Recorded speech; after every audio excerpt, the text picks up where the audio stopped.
Mais le Béninois a pris l'habitude de voter pour la personne qui est le mieux à même de détruire la personne que lui, il n'aime pas. C'est-à-dire sur un schéma de 15 personnes. Au lieu que le Béninois choisisse celui qui parle le plus en termes de développement, en termes de construction, en termes d'édification d'une nation, le Béninois préfère choisir celui qui a promis détruire celui qu'il n'aime pas. Donc en 96, pour donner la leçon politique à Nicéphore Soglo, les Béninois ont ramené Mathieu Kérékou, qui a fait 10 ans. Le Bénin est certes en paix, mais nous négligeons le poids karmique que nous donnons à nos dirigeants. Si Kérékou n'avait pas été quelqu'un de respectueux de la vie humaine, il aurait pu, depuis 91, utiliser les armes pour s'imposer. Il aurait pu, de 96 à 2006, utiliser aussi les armes pour s'imposer. Parce qu'on voit très bien aujourd'hui que des présidents civils démocratiquement élus s'assoient leur pouvoir, leur autorité entre griffes, par le bout de la baïonnette et de la Kalachnikov, sans vouloir faire de pub négative à une arme donnée, à une marque donnée. En 2006, les Béninois ont adoubé Yahi Boni parce qu'il rejetait tout ce qui avait collaboré aux 10 années de la gouvernance Kérékou. Donc il fallait un être nouveau. Et cet être nouveau, c'était Yahi Boni Thomas, qui est venu avec la gouvernance qui a été la sienne.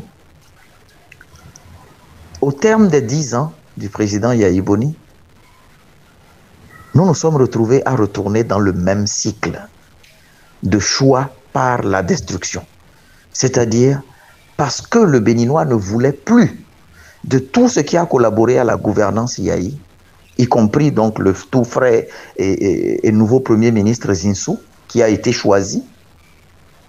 Je ne sais pas comment il a été choisi, mais j'ai vu que dans ce cas-là, la discipline de groupe n'a pas été bénéfique. Peut-être parce que le choix n'était pas celui du groupe. Malgré l'armada qui a été mise à la disposition du Premier ministre Lionel Zinsou, l'entrée personnelle en campagne du président en exercice Yahi Boni, de l'accompagnement des 3 plus grandes formations politiques de la République du Bénin en 2016, le Béninois a préféré porter à la tête de notre pays non pas les projets entre griffes qui se présentaient comme ambitieux pour le Bénin, mais le projet qui promettait de détruire la gouvernance Yahi, principalement. Le principal thème de campagne était comme si le président Yahi était encore candidat à sa propre succession. Donc, le Béninois a encore choisi la destruction comme mode de gouvernance. Il ne faut donc pas s'étonner de voir aujourd'hui que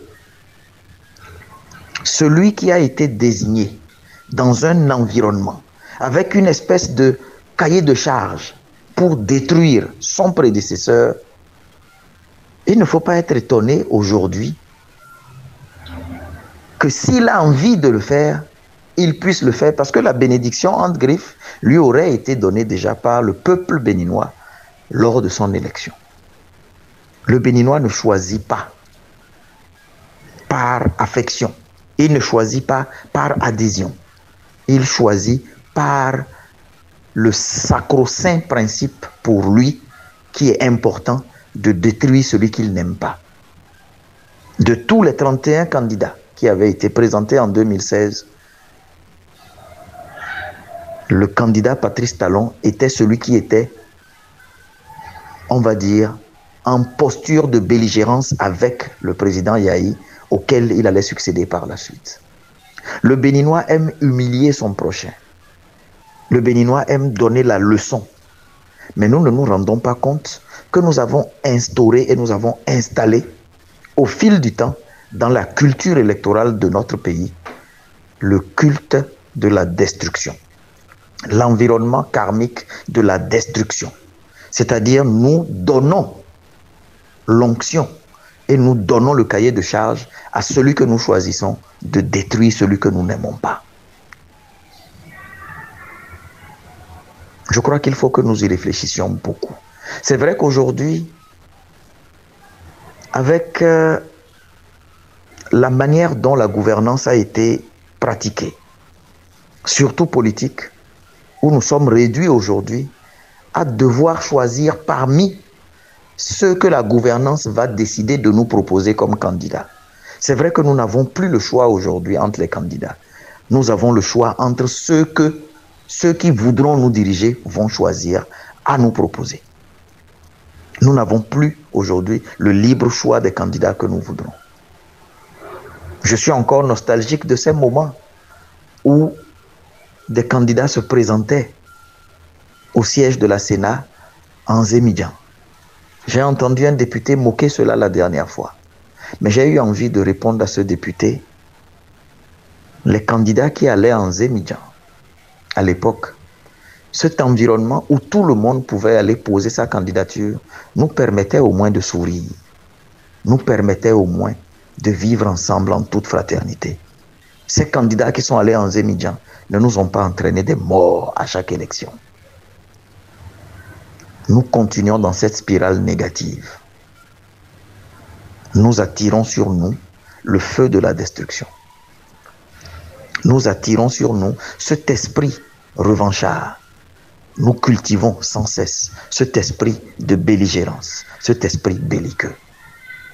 Et si nous continuons à entourer toutes nos décisions suprêmes par ce type de karma, what goes around comes around.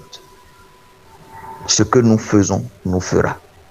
Ce que nous commandons, ce que nous prédestinons, nous fera aussi forcément. Je commence déjà à entendre des discours qui appellent à ce même esprit, de destruction. Alors qu'en toute évidence, le président Talon ne peut plus être candidat, ne serait-ce que par respect de la dignité humaine, personnelle. Il ne devrait plus être candidat. Mais le discours politique se fait de plus en plus fort en appelant subrepticement et de manière subliminale à la destruction. On fait campagne, on se positionne et on commence à annoncer les couleurs comme si la bataille va se faire contre le président Patrice Talon. Comme ça a été le cas en 2016, les gens avaient réussi à mettre dans la tête du Béninois un peu comme si le président Yahi était candidat lui-même. Je me demande si c'est par manque de propositions concrètes que tout est ramené à la personne et à l'antagonisme entre deux personnes. Je me demande si c'est par carence de propositions, si c'est par manque d'idées, de construction que nous nous résolvons à nous rabattre sur les questions de personnes. Mais il est important de dire, et je le dis de la manière la plus solennelle, pendant ce mois saint de Ramadan, en ce jour anniversaire d'un gamin, excusez-moi le terme, que ce ne soit pas pris comme un outrage, de 44 ans aujourd'hui, le nouveau président élu du Sénégal, Bassirou Diomaye Faye, que rien ne prédestinait il y a un an à être à la tête d'une nation comme le Sénégal, avec les implications que cela aura dans la gouvernance de la sous-région. Quand on voit des exemples comme ceux-là, on se laisse facilement aller à rêver. Au Bénin, aujourd'hui, nous n'avons plus la possibilité de choisir. Les choix sont faits pour nous. Je prie le plus fortement possible que nous puissions retrouver ces moments où on voyait des candidats aller en Zémidjan déposer leur dossier de candidature. C'est cela la démocratie. C'est cela la possibilité. Je suis candidat. Si j'échoue, ce n'est pas ton problème à toi, mon adversaire. Au contraire, tu devrais te sentir heureux d'avoir été choisi à mon détriment, parce que j'aurais échoué à ton bénéfice. Nous entourons beaucoup nos dirigeants de méchanceté.